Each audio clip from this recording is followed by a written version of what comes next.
Assalamualaikum warahmatullahi wabarakatuh. Nama saya Ivana Hemas Nadia Sukoco, NIM 2020 11349, kelas 2C Manajemen. Saya akan menjawab soal UTS Bahasa Indonesia.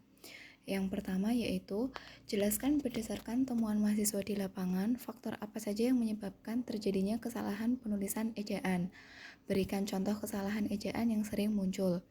Jawaban saya, faktor yang menyebabkan terjadinya kesalahan penulisan ejaan meliputi keterbatasan waktu dalam pembelajaran menulis, kurangnya penguasaan kaidah penulisan ejaan, dan kurang ketelitian dalam menulis. Contoh kesalahan ejaan yang sering muncul yaitu yang pertama telur, pembenarannya adalah telur. Yang kedua formak, pembenarannya adalah permak. Yang ketiga dijual, pembenarannya adalah dijual. Yang keempat adalah di depan, pembenarannya di depan. Dan yang kelima adalah omah, pembenarannya adalah rumah. Soal nomor 2 yaitu bagaimana langkah membedakan kutipan langsung dan kutipan tidak langsung dalam proses pengutipan. Jelaskan dan beri contohnya. Jawaban saya adalah cara membedakan kutipan langsung dan kutipan tidak langsung yaitu kutipan langsung adalah pemakaian kutipan yang dilakukan penulis dengan cara menulis kembali pikiran atau pendapat atau ide atau gagasan orang lain sama persis dengan aslinya. Dengan kata lain, penulis secara langsung memakai teknik copy kemudian paste tanpa adanya pengubahan dari kalimat aslinya. Mengutip sumber bacaan secara langsung dilakukan sama persis seperti yang dituliskan yang ada dalam sumber, tidak menambah maupun mengurangi.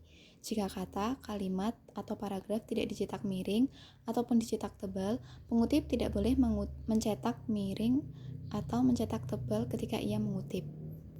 Contoh kutipan langsung adalah sebagai berikut.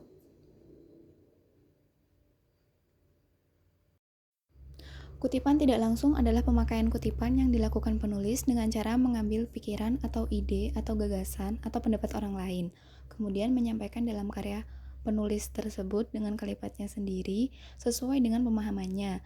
Dengan kata lain, penulis tidak menulisnya sama persis dengan tulisan atau paragraf atau kalimat yang dikutip. Penulis merangkum dan merangkai kalimat berdasarkan dari artikel atau sumber lainnya. Contoh kutipan tidak langsung adalah sebagai berikut. Yang ketiga yaitu apa perbedaan dari biografi dan bibliografi? Jelaskan disertai contoh. Jawaban saya, biografi adalah tulisan riwayat hidup seseorang dari lahir sampai sekarang, baik masih hidup atau sudah meninggal. Biografi berbeda dengan bibliografi. Bibliografi merupakan alat penelusuran biografi. Bibliografi hanya menunjukkan biografi secara garis besar. Bibliografi atau yang disebut juga dengan daftar kepustakaan adalah daftar yang berisi judul buku, artikel, dan bahan penerbitan lainnya yang memiliki hubungan dengan suatu karangan yang telah digarap. Contoh biografi yaitu sebagai berikut.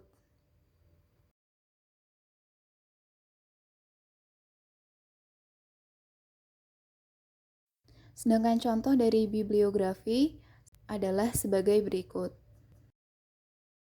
Soal yang keempat yaitu apa perbedaan makna antara kata pukul dan jam? Jika dilihat dari penggunaan untuk menunjukkan pergantian waktu, jelaskan disertai contohnya. Jawaban saya, perbedaan antara kata pukul dan jam yaitu kata jam menunjukkan masa atau jangka waktu atau dapat disebut durasi, sedangkan kata pukul menunjukkan saat atau waktu di mana peristiwa akan terjadi. Contoh kata pukul. Waktu belajar mata kuliah Bahasa Indonesia akan dimulai pukul 08.00 waktu Indonesia bagian Barat. Contoh kata jam yaitu setiap hari Minggu saya berolahraga dengan berjalan mengitari rumah selama 1 jam. Soal nomor 5 yaitu bahasa berdasarkan hakikatnya merupakan sistem bunyi bermakna. Jelaskan pertanyaan tersebut dan apa kaitannya antara sistem bunyi bermakna dengan pengguna bahasa. Jawaban saya, bahasa merupakan sistem yang artinya bahasa adalah sejumlah unsur yang beraturan. Unsur-unsur bahasa itu diatur. Bahasa terbentuk oleh suatu aturan atau kaidah atau pola yang teratur dan berulang, baik dalam tata bunyi, tata bentuk, kata maupun tata kalimat. Apabila aturan atau kaidah ini dilanggar, maka komunikasi dapat terhambat. Bunyi yang dihasilkan alat ucap manusia saja digolongkan bahasa. Namun tidak semua bunyi yang dihasilkan alat ucap manusia dapat disebut bahasa. Hanya bunyi berupa ujaranlah yang disebut bahasa. Bahasa digunakan untuk mempermudah berkomunikasi dengan sesamanya. Soal yang keenam yaitu, mengapa sering terjadi kesalahan penulisan tanda koma? Jelaskan disertai contohnya 5 kesalahan tersebut. Jawaban saya, faktor penyebab kesalahan penggunaan tanda baca koma adalah faktor internal dan eksternal. Faktor internal meliputi rendahnya minat dan motivasi belajar, serta gangguan daya ingat. Sedangkan faktor eksternal antara lain adalah lingkungan sekitar yang kurang kondusif, sarana prasarana sekolah yang kurang memadai, dan kurangnya pemahaman kebahasaan. Contoh kesalahan dalam penggunaan tanda baca koma yaitu seperti berikut. Soal yang ketujuh yaitu, apa perbedaan dari makna tanda titik dua dengan titik koma? Jelaskan disertai 2 contoh penggunaan tanda tersebut yang benar. Jawaban saya, tanda titik dua dipakai pada akhir suatu pernyataan lengkap yang diikuti pemerincian atau penjelasan. Contoh penggunaan tanda titik dua yaitu sebagai berikut. Selanjutnya yaitu tanda titik koma. Tanda titik koma dapat dipakai sebagai pengganti kata, penghubung untuk memisahkan kalimat setara yang satu dari kalimat setara yang lain di dalam kalimat majemuk. Contoh penggunaan tanda titik koma yaitu sebagai berikut. Soal yang ke-8 yaitu, jelaskan mengapa sering terjadi kesalahan penulisan huruf miring. Berikan contoh kesalahan tersebut disertai dengan pembenarannya. Jawaban saya yaitu, huruf yang dicetak miring bertujuan untuk menunjukkan atau membedakan atau memberikan penekanan pada suatu kata. Seringnya terjadi kesalahan dalam penggunaan huruf miring karena kurangnya pemahaman mengenai penggunaan huruf miring yang baik dan benar. Contoh kesalahan penulisan huruf miring yaitu, Indonesia pernah mengalami kerja paksa di zaman Jepang, Romusha.